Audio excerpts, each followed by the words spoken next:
Le pèlerin de Terre Sainte quitte maintenant le désert du Néguev par la route vertigineuse qui descend vers la mer Morte, en passant par les monts du Zohar. Désert aride et rocailleux, où la végétation est presque absente.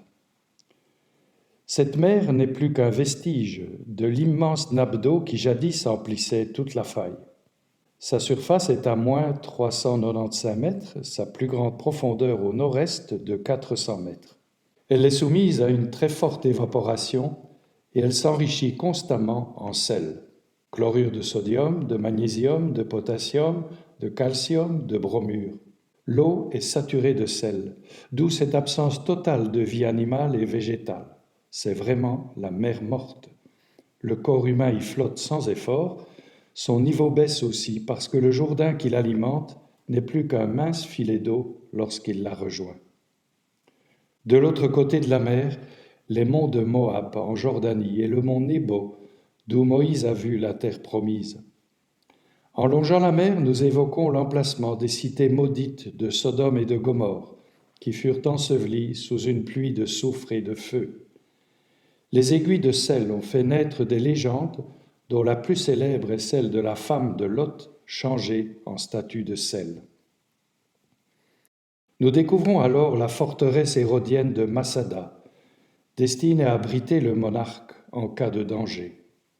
Elle est aujourd'hui un haut lieu de l'identité israélienne où les officiers de Tsahal, l'armée, viennent prêter serment.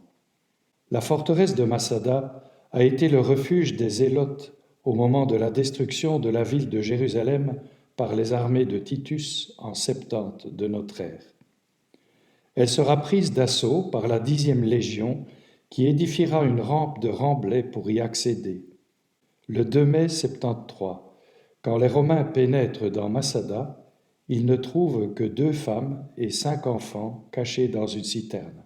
Les seuls rescapés du suicide collectif. Les Zélotes sont morts et avec eux la Palestine juive. Symbole, Massada l'est encore aujourd'hui lorsqu'il s'agit d'évoquer l'héroïsme et l'esprit de sacrifice poussé jusqu'à la mort. C'est sur cet éperon rocheux que les officiers israéliens de l'armée blindée viennent prêter serment ou que les pilotes de chasse de Tsahal se voient remettre solennellement leur insigne. C'est là qu'ils répètent avec leur promotion les vers du célèbre poème composé au début des années 1920, si cher aux pionniers du sionisme. Non, la chaîne n'est pas rompue sur le sommet inspiré. Plus jamais Massada ne tombera.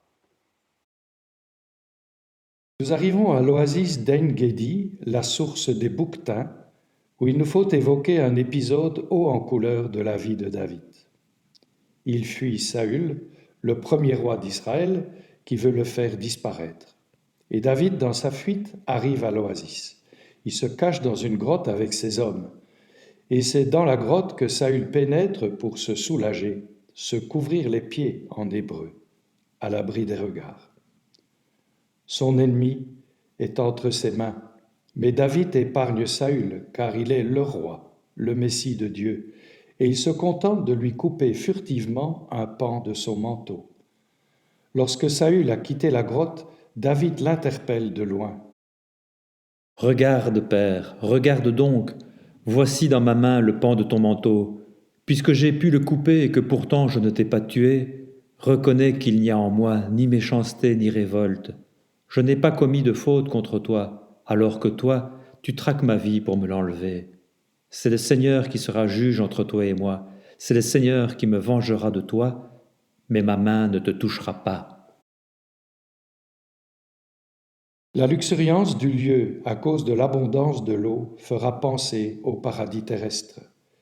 Et le Cantique des Cantiques fait mention de cet endroit pour y chanter les amours de l'homme et de la femme avec beaucoup de romantisme. Ce livre, représentatif de l'exotisme du Moyen-Orient, digne des 1001 nuits, attire notre attention par sa sensualité.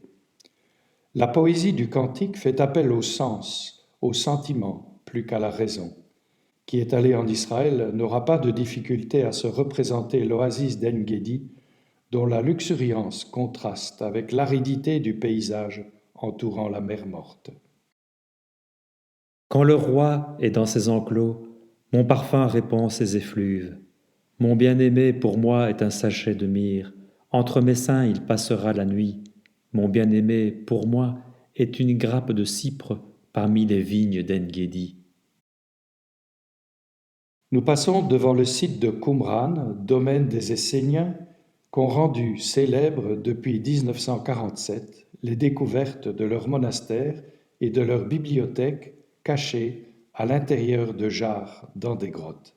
Un rouleau entier du prophète Isaïe a été retrouvé, qui est maintenant abrité dans le musée du livre à Jérusalem. Grâce à la règle de la communauté, on en sait un peu plus sur ce groupe de juifs que nous appelons Esséniens. C'est un courant de juifs pieux qui veulent vivre dans l'ascèse totale leur foi au Dieu de l'Alliance, pour représenter le petit reste annoncé par les prophètes, le véritable Israël. Ils vivaient dans le célibat et sous le régime de la communauté des biens. Ils recherchaient aussi la pureté absolue par des ablutions et des bains rituels. Leur vie était consacrée aux travaux manuels, à l'étude de la Bible et à la prière. La 10e légion romaine qui montait à Jérusalem pour la détruire saccagera le site. Certains Esséniens trouvèrent refuge à Massada, mais périrent avec les assiégés en l'an 73. Nous nous dirigeons maintenant vers Ksal el-Yahout, un lieu redevenu accessible depuis quelques années pour y commémorer le baptême de Jésus. Nous sommes devant le Jourdain, qui va se jeter un peu plus loin dans la mer Morte. Celui qu'en hébreu on appelle le descendeur n'est plus qu'une petite rivière boueuse. La frontière entre Israël et Jordanie est matérialisée au milieu de la rivière par une balise flottante et des militaires de chaque pays sont bien visibles, mais aussi des églises et chapelles qui manifestent que ce lieu est saint. Nous aimons y commémorer le baptême de Jésus par Jean le Baptiste et renouveler nos promesses de baptême. Moment émouvant qui nous prépare spirituellement à monter vers Jérusalem. En ces jours-là, Jésus vint de Nazareth, ville de Galilée, et il fut baptisé par Jean dans le Jourdain. Et aussitôt, en remontant de l'eau, il vit les cieux se déchirer et l'Esprit descendre sur lui comme une colombe. Il y eut une voix venant des cieux. « Tu es mon Fils bien-aimé, en toi je trouve ma joie. » Aussitôt l'Esprit pousse Jésus au désert, et dans le désert, il resta 40 jours tenté par Satan. Il vivait parmi les bêtes sauvages, et les anges le servaient. Nous vivons les événements un peu dans le désordre, puisque nous venons du désert. Mais un peu plus loin, en remontant vers Jéricho, perché dans la montagne, on peut découvrir un monastère orthodoxe sur le mont dit de Quarantaine, où, selon la tradition, Jésus a vécu les tentations. Le monastère, accroché à la paroi, a été bâti au XIXe siècle devant les grottes des Cénobites des premiers siècles.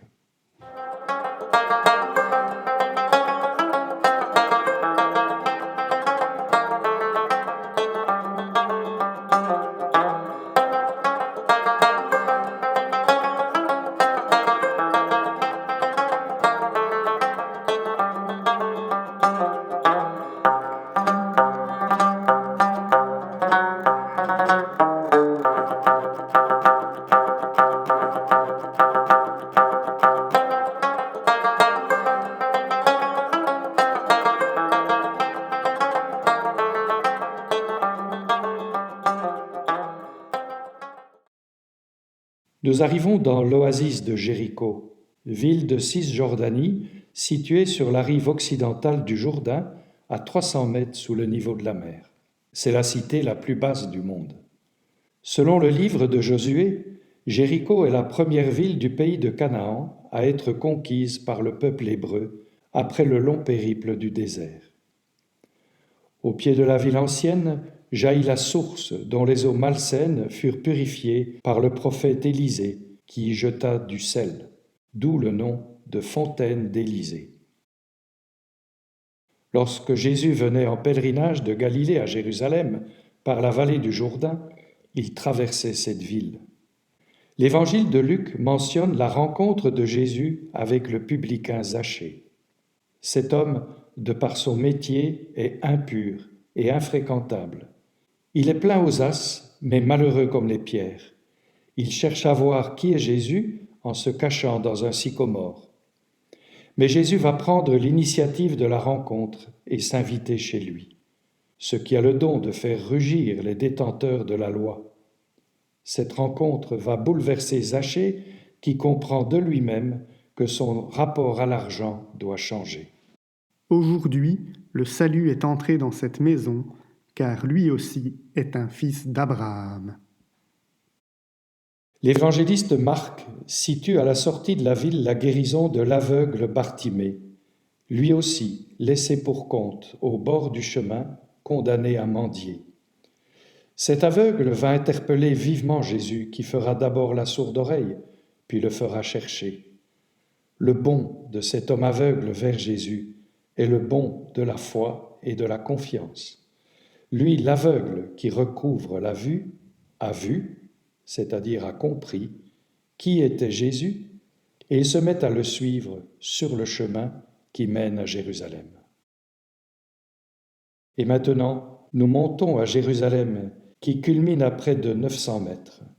Comme les pèlerins d'autrefois, heureux de voir la fin de leur périple souvent mouvementé, nous prions les psaumes dits de montée, et notamment le psaume 122. Quelle joie quand on m'a dit « Nous irons à la maison du Seigneur ». Maintenant notre marche prend fin devant tes portes, Jérusalem. Jérusalem, te voici dans tes murs, ville où tout ensemble ne fait qu'un. C'est là que montent les tribus du Seigneur, là qu'Israël doit rendre grâce au nom du Seigneur. C'est là le siège du droit, le siège de la maison de David, appelé le bonheur sur Jérusalem. Paix à ceux qui t'aiment, que la paix règne dans tes murs, le bonheur dans tes palais. À cause de mes frères et de mes proches, je dirai paix sur toi. À cause de la maison du Seigneur, notre Dieu, je désire ton bien. Ou encore le psaume 126. Quand le Seigneur ramena les captifs à Sion, nous étions comme en rêve. Alors, notre bouche était pleine de rire, nous poussions des cris de joie. Alors on disait parmi les nations, « Quelle merveille a fait pour eux le Seigneur ! Quelle merveille le Seigneur fit pour nous ! Nous étions en grande fête. Ramène, Seigneur, nos captifs, comme les torrents au désert. Qui sème dans les larmes, moissonne dans la joie. Il s'en va en pleurant, il jette la semence, il s'en vient dans la joie, il rapporte les gerbes. » Quel bonheur d'arriver enfin dans cette ville sainte, même s'il nous faut mesurer notre déception de traverser désormais des colonies d'occupation, Malé Adoumim, qui s'étagent sur les pentes du mont des Oliviers vers la mer Morte. En montant, nous découvrons un ancien caravansérail turc où se commémore la parabole du bon samaritain.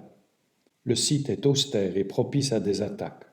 Les pèlerins d'autrefois y passaient la peur au ventre, car bien souvent des bandits les attendaient pour les détrousser. Lorsqu'on a du temps, on prend une partie de l'ancienne route pour surplomber le Wadi Kelt, un canyon qui traverse le désert de Judée. On y découvre à flanc de falaise le monastère orthodoxe de Saint-Georges de Kosiba, fondé en 450, détruit en 614 par les Perses, puis reconstruit. Des moines y séjournent encore aujourd'hui, et certains d'entre eux vivent en ermite dans des grottes creusées dans la falaise, des moines bouquetins ou chamois. Sur le sommet du mont des Oliviers, on découvre le clocher du monastère orthodoxe de l'Ascension de Jésus.